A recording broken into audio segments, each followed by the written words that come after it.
Hai, aku Jimmy, psikiatermu dari masa depan. Hari ini aku mau ngasih tahu di masa depan bagaimana cara kita menangani trauma, melihat trauma. Untuk kamu yang penasaran bagaimana di masa depan, simak video ini deh.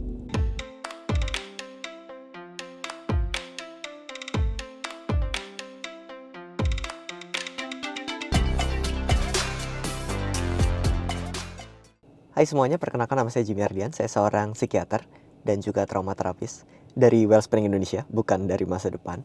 Hari ini saya mau bicara soal prediksi saya, asumsi saya tentang di masa depan bagaimana kita melihat trauma, bagaimana penanganan trauma. Di channel ini saya banyak membahas mental health, jadi buat teman-teman yang mau belajar bareng bisa klik subscribe, dan biar makin banyak yang belajar boleh share atau ramaikan kolom komentar atau klik tombol like. Dan buat teman-teman yang mau dive lebih jauh, belajar lebih jauh, di membership saya membahas spesifik tentang bagaimana penanganan trauma, belajar menangani trauma individu secara personal, bagaimana mindset-mindset yang mungkin penting di dalam pemrosesan trauma, ada banyak di membership. Psikiater di masa depan hari ini mau bicara. Teman-teman, jadi pada era-era sekarang, penanganan trauma banyak berfokus pada bicara. Jadi seseorang menceritakan kisah hidupnya, unveiling atau membuka dirinya, kemudian diharapkan dengan membuat yang tidak disadari awalnya atau yang tidak diungkapkan awalnya untuk diungkapkan dan disadari, traumanya sembuh. Well, didengarkan itu menyenangkan. Membuka kisah hidup sehingga saya terlihat, ada, diakui, itu memberdayakan. Tapi menyembuhkan trauma itu lain soal. Ada banyak sekali orang ketika sudah bercerita, sudah membuka kisah hidupnya, memang rasanya lebih lega, memang rasanya jadi bisa bicara, tapi ya tetap gemeteran, ya tetap tercetus ketika ada pencetus, tertrigger bahasa lainnya, tetap reaksi dari emosinya datang intens sehingga bercerita tampaknya tidak cukup untuk memulihkan trauma. Beberapa penanganan lain akhir-akhir ini juga banyak dipakai. Misalnya yang paling common digunakan psikolog psikiater adalah cognitive behavior therapy, yang mana memang penting bagi orang-orang dengan trauma untuk mengidentifikasi proses berpikir yang bermasalah, mengetahui alternatif-alternatif lain dari cara berpikir tadi, sehingga dia nggak perlu terjebak dengan cara-cara yang sama, dengan cara-cara lama bagaimana seseorang menginterpretasi realitanya. Which is common. Pada orang dengan trauma untuk salah lihat, salah ingat itu common. Misalnya sesuatu dilihat sebagai berbahaya padahal netral. Misalnya sesuatu yang harusnya diingat jadi lupa, itu common. Dan CBT bisa membantu dengan baik proses-proses ini. Gak ada yang salah dengan itu. Tapi lagi-lagi, mengubah proses berpikir, mencari alternatif berpikir, detach sama pikiran, itu bagus. Tapi kadang pencetus tetap ada, reaksi emosi tetap ada. Sehingga rasanya lagi-lagi CBT itu membantu, tapi kok masih ada yang lain. Di masa depan, saya percaya teknik-teknik ini akan tetap dipakai. Nggak ada yang salah dengan itu. Tapi ada seperti puzzle yang hilang, yang menurut saya ini yang akan jadi kuncian di masa depan. Akhir-akhir ini teman-teman, saya mencoba melihat ada mulai temuan-temuan yang menegaskan bahwa trauma, ini kita nggak ngomong secara sistemik dan aspek sosial dari trauma, karena itu bahasan yang jauh lebih rumit lagi. Kita bahas secara klinis. Kembali, akhir-akhir ini banyak temuan yang menemukan bahwa trauma itu erat kaitannya dengan memori. Saya bahkan mulai berpikir bahwa trauma itu sebenarnya adalah disorder of the memory. Jadi gangguan pada memori.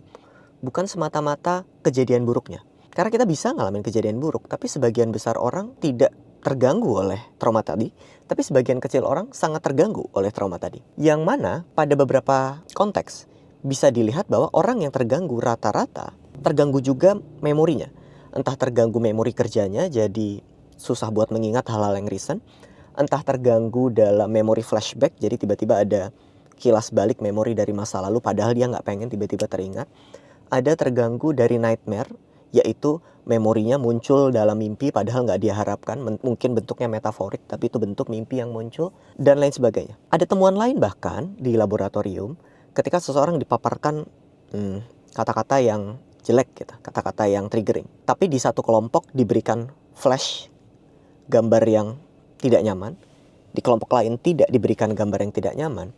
Yang memunculkan gejala menyerupai trauma itu orang yang diberikan gambar flash. Artinya, tampaknya memori lebih punya kaitan dengan gejala-gejala trauma ketimbang kata-kata itu sendiri. Ngerti maksudnya? So, prediksi saya di masa depan akan ada semakin banyak teknik yang menyentuh langsung memori, bukan membicarakan memori. Jadi bukan ada memori dibicarakan, bukan. Tapi memori inilah yang diintervensi supaya memori traumatik, memori yang gagal diproses, memori yang tidak terproses sempurna ini kemudian diproses sehingga emosinya hilang dari kejadian itu, dari memori tentang kejadian itu. Karena ketika memori itu tidak lagi mengandung muatan emosional, seseorang tidak perlu terganggu, tidak perlu tercetus. Karena cara kerja otak manusia itu kira-kira kayak gini, teman-teman. Saya ambil handphone dulu.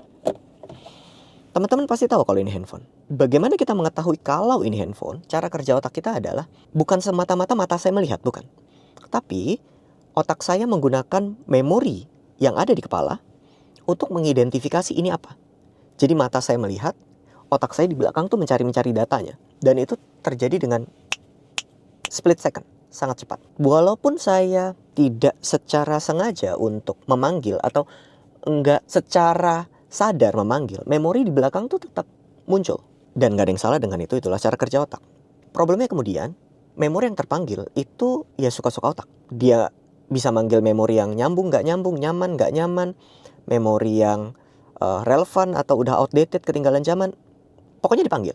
Ada data, dia panggil. Gitu doang. Ketika kita punya banyak data di belakang yang emosional, yang tidak nyaman, itu memperbesar kemungkinan kita untuk tertrigger. Misalnya handphone ini adalah pemberian terakhir dari mantan saya yang paling saya sayang, misalnya begitu. Maka melihat ini bisa memanggil memori yang tadi tidak nyaman. Sehingga handphone ini menjadi bukan hal yang netral, tapi menjadi aduh sedih, aku ditinggalkan, gitu-gitu. Yang bermasalah bukan handphonenya per se, yang bermasalah adalah data yang otak saya simpan, yang kemudian terkait dengan handphone ini. Kalaupun ini handphonenya diganti, emang datanya hilang? Enggak. Kalau handphonenya pun diganti, datanya tetap ada di sini, maka segala sesuatu yang serupa dengan ini tetap bisa mencetus memori yang ada di belakang. Artinya, saya tetap bisa ke-trigger nggak nyaman. Di dalam perspektif ini, sebenarnya kita tahu yang perlu dimodifikasi, yang perlu diintervensi bukan semata-mata menghilangkan pencetus, tapi memodifikasi data atau memori yang ada di belakang. Mungkin kemudian teman-teman bingung, gimana caranya mengubah atau mengidentifikasi atau memproses memori? Well, itu jawabannya panjang lagi. Tapi intinya memori nggak serigid itu. Memori bukan rekaman CCTV. Memori manusia itu memang rentan untuk berubah. Dan begitu naturnya. Nggak artinya kita menipu diri sendiri atau membohongi diri. Enggak, memang naturnya memori manusia itu rentan untuk berubah. Bahkan selalu berubah, bukan cuma rentan untuk berubah. Kita dengan sadar atau tanpa sadar selalu memodifikasi memori. Jadi jangan pikir kita selalu menyimpan memori dalam bentuk yang sama gitu. Enggak. Kita tuh selalu mengubah memori. Entah kita sadari atau tanpa kita sadari. Sebagian besarnya sih orang nggak sadar. Kecuali kalau orang-orang yang udah banyak belajar, saya kebanyakan baca jurnal, saya sadar kalau ini memori saya kayaknya udah gak beres sih sudah. Semakin banyak belajar, semakin saya ragu sama detail memori saya sendiri. Dan itu nggak apa-apa. Itu biasa aja sebenarnya. Detailnya tuh nggak segitunya bisa dipercaya. It is just it is. Nggak gimana-gimana banget kok. Jadi nggak perlu takut kalau nanti ada di masa depan teknik-teknik untuk memodifikasi muatan emosional dari memori dengan cara mengintervensi langsung pada memori. Bukan membicarakan memori. Bukan membagikan kisah, tapi memorinya langsung yang diintervensi. Saya percaya itu masa depan dari terapi trauma. Which itu yang mulai dilakukan dalam metode yang saya bangun, yaitu trauma processing therapy. Saya percaya itulah target dari trauma processing therapy, yaitu memproses memori. Menggunakan ego state. Diri kita yang terjebak di memori itu kita tolong. But basically, itu memori yang diintervensi karena di akhir dari trauma processing therapy selalu dilakukan penilaian. Memori itu seberapa jelasnya, memori itu seberapa nyamannya. Dan selalu ditemukan data konsisten ketika memorinya tidak terlalu jelas dan emosinya hilang. Perbaikannya akan lebih panjang, akan lebih long last, akan membuat orang tidak tertrigger. So, sangat dicurigai bahwa penyambung dari semua gejala tampaknya adalah memori. Bukan sekedar kata-kata, bukan sekedar cerita, bukan hanya terbatas pada proses pikir, yang lain juga iya, tapi ada satu puzzle yang kayaknya perlu ditambah, yaitu memori. Saya percaya di masa depan, intervensi terhadap memori akan semakin banyak, dan kita nggak perlu selama itu dalam memproses trauma ketika kita sudah ketemu puzzle ini. So, itu saya. Sorry, psikiatermu dari masa depan. Kalau ada komen, saran, masukan, request boleh tulis di kolom komentar, kita bahas di video selanjutnya. Bye-bye.